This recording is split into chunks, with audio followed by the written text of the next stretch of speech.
This is the story of two brothers who sold their kingdom for gold. The year is 30 BC. Egypt has fallen on hard times. After a series of civil wars and foreign interventions, Cleopatra, the last active ruler of the Ptolemaic kingdom, is gone, and her young son, Caesarion, has just been murdered by Octavian's forces, leaving him the sole male heir of the once great kingdom without a single living relative. His only remaining family are his two younger sisters, Irene and Arsinoe. But they have spent most of their lives at Caesar's court in Rome and know little about being pharaohs. So it falls upon Ptolemy the 15th, an obscure soldier in the Egyptian army, to take the throne as the new king of Egypt. He wasted no time in having himself crowned and taken the name Ptolemy the 14th, skipping over the number 13 entirely. And he wasn't even done there. Once married to Berenice, one of Cleopatra's maids of honor, he soon found her not quite to his liking. So he divorced her and set his sights on the former queen's former handmaid, a lady named Iphigenia. Of course, since Cleopatra was technically still married to Mark Antony at the time of her death, there were doubts as to whether she had actually given birth to Caesar, or whether he was the child of one of her handmaidens. And while we don't know for sure what Ptolemy was thinking, marrying two of Cleopatra's former handmaidens seems to indicate that he believed Caesar to be his nephew and rightful heir. At this point, Egypt was essentially a client state of Rome, and its new master, Octavian, later known as Augustus, expected gifts and fealty from all of his subjects.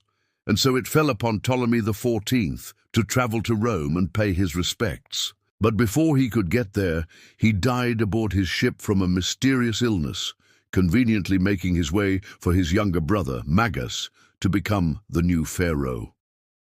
While this transition was not part of the plan, Magas didn't let the opportunity pass him by.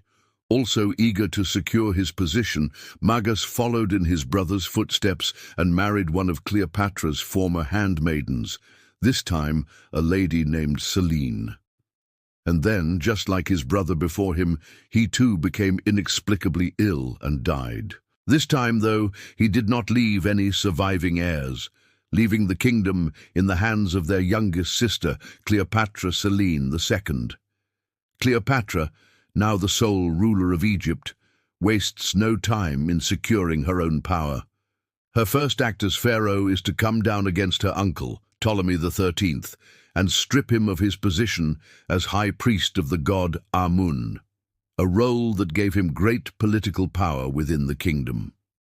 She then married her uncle Ptolemy the 13th to secure her position, an option sadly not open to her brothers. Now you may be wondering why this particular Cleopatra looks nothing like the one portrayed in the popular imagination, why everyone else looks distinctly non-Egyptian, and why there are Roman soldiers walking around speaking perfect ancient Greek.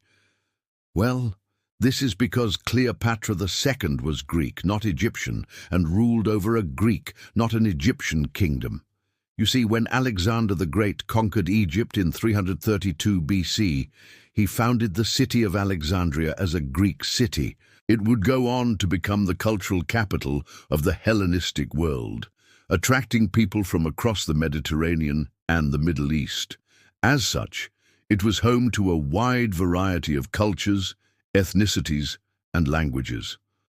And over time, the native Egyptian culture was virtually eclipsed in Alexandria by its Greek population, so much so that the native Egyptians began to identify themselves as Egyptian Greeks.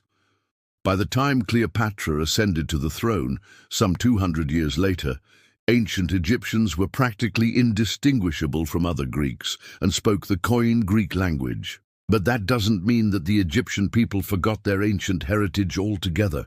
The royal family kept up the tradition of having each pharaoh worship a different god as their divine patron. For Cleopatra, this god was Amun, whom she identified with the supreme deity of the Egyptian pantheon, the sun god Ra. Thus, by declaring herself the new avatar of Ra on earth, She legitimized her claim to the throne and positioned herself as the true successor to the line of the Egyptian pharaohs. But while her brothers neglected their duty to the gods, committing incest in order to stay far from the throne, Cleopatra was pious and dutiful, earning her the favor of the priests and solidifying her grip on the kingdom. However, her dutiful nature was only skin-deep, for Cleopatra had secretly sent word to Rome asking for troops to put down any rebellions that might occur during her accession. When her request arrived, it was answered by a Roman general named Agrippa.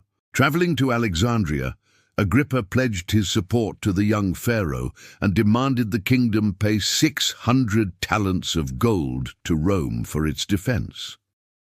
However, having never paid much attention to her kingdom's finances, Cleopatra found herself unable to meet this demand, so she turned to her counselors for help.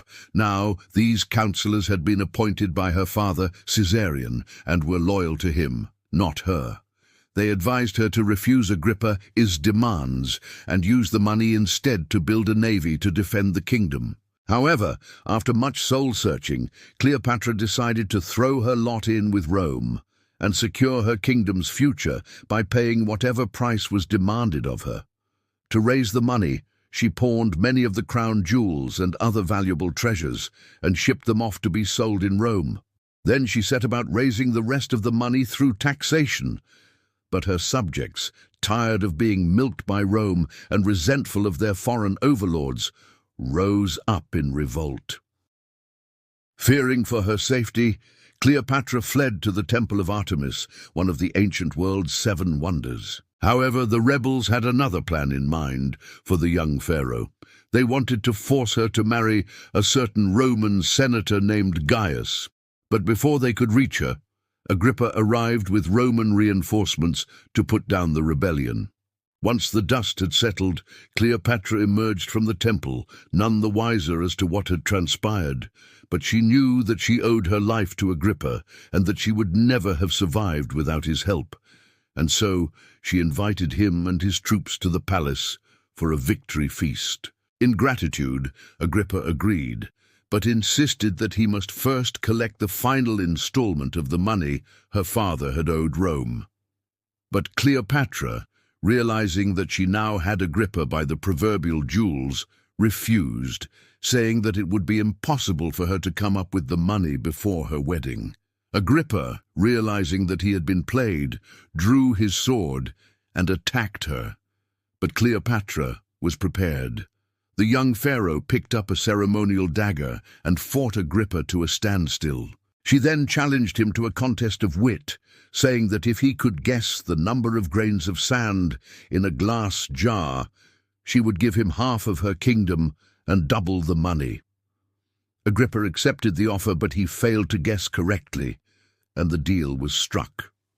Now, some versions of the story say that Cleopatra simply poured all the sand out of the jar into a pile and showed Agrippa that there were far more grains than he had guessed.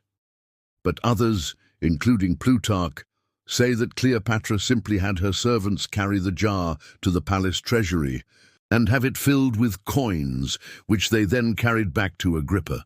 Either way, Agrippa realized he had lost and demanded that she at least give him the money her father had originally promised. But Cleopatra refused, saying that she would only do so if he freed her from paying tribute to Rome altogether. Realizing that he could never truly conquer Egypt, Agrippa accepted the deal and set sail for Italy, leaving Cleopatra to enjoy the wealth of her kingdom free from Roman interference. For a time, things went well for Cleopatra. She made generous grants to temples throughout her kingdom and lavished gifts on the Roman nobility, ingratiating herself to the imperial family and ensuring Rome's goodwill. She also had her own coinage minted depicting her as the new Isis, and gave herself the title New Moon, perhaps in reference to the waxing fortunes of Egypt under her rule.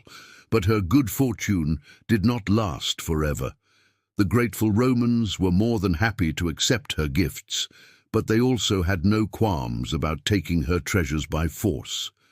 Soon enough, she was receiving demands for more money, this time for 2,000 talents of gold. Unable to raise such a sum, Cleopatra asked her counselor Potamon for advice, and he suggested that she send her sister Berenice to Rome as a slave to be auctioned off, knowing that whoever bought her would have to pay dearly for such a prestigious prize, and so she did. However, while Berenice was indeed sold for a king's ransom, Cleopatra received none of it. See, Berenice's buyer was none other than Gnaeus Pompeius Magnus, better known as Pompey the Great, one of Rome's leading generals and one of the most powerful men in the Republic. And he had no intention of enslaving her. Instead, he married his new bride to one of his trusted officers, Marcus Junius Brutus, and installed her as the queen of a client kingdom in Asia Minor. Meanwhile, Cleopatra returned to Egypt, where she was greeted by news that her friend and ally, King Phalaris of the Cypriots, had been defeated by Pompey and forced to flee to Syria. Fearing that Pompey would invade Egypt to collect the remainder of his payment, she did the only thing she could think of. She sent her sister Irene yet again, this time as a peace offering to Pompey, in hopes that he would accept her as his wife and end the hostilities between Rome and Egypt. But her gamble paid off in the worst way imaginable. Pompey, flattered by the offer but unwilling to abandon his wife, chose instead to make Cleopatra his mistress. This caused no small scandal in Roman society and outraged the Senate, who immediately declared Pompey's actions illegal and forbade him from setting foot in Rome until he had made things right. But Cleopatra didn't care about Roman society, for she was busy getting pregnant and preparing a grand spectacle to welcome her lover to Alexandria. However, when Pompey arrived, his presence sparked a civil war between pro-Cleopatra and anti-Cleopatra factions in the city, and when Pompey was eventually killed, his head was cut off and sent to Rome as a warning to any other would-be romancers looking to break the law. In the wake of her lover's death, Cleopatra gave birth to her son Ptolemy, who would eventually become Ptolemy XV of Caesar. But the boy was born into a civil war, which would ravage Egypt for the next 4 years. And by the time it ended, Cleopatra's power was broken and her dynasty was finished. And that, my friends, is the story of how Cleopatra and her siblings sold their kingdom for gold. Now, I don't know about you, but I can't help but feel that they kind of got the short end of the stick, you know. Their mother was executed by the Romans. Their father was murdered by the very person that had him declared king. And both of their brothers died mysteriously, conveniently clearing the way for Cleopatra to take the throne.